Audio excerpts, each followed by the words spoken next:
Law Enforcement Code of Ethics.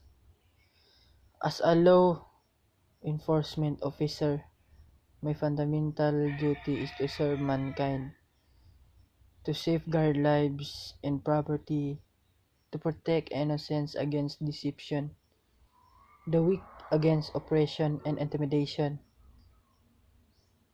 the peaceful against violence or disorder, and to respect constitutional rights of all men, liberty, equality, and justice. I will keep my personal life unsullied as an example to all. I will maintain courageous calm in the face of danger, scorn, or ridicule, develop self-restraint, and be constantly mindful of the welfare of others. Honest in thought and deed, both my personal and official life. I will be exemplary obeying the laws of lands and regulation of my department. Whenever I hear or see confidential crime or confidential nature or that is confided to me as an official capacity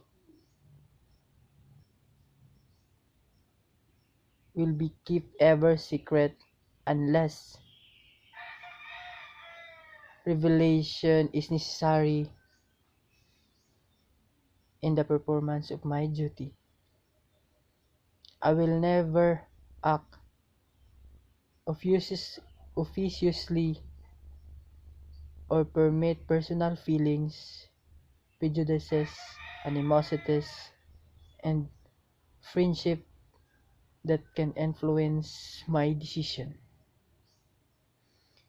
With no compromise crime and with relentless persecution of criminals, I will enforce the law courteously and appropriately without fear or favor, malice or ill will,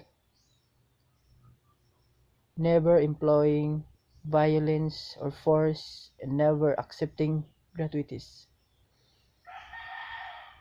I will recognize my office as the symbol of public faith,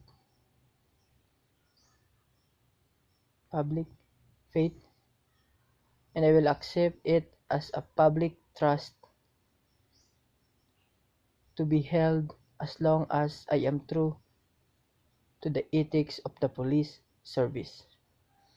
I will constantly strive and achieve the objectives and ideas dedicating to myself before God to my chosen profession, the law enforcement.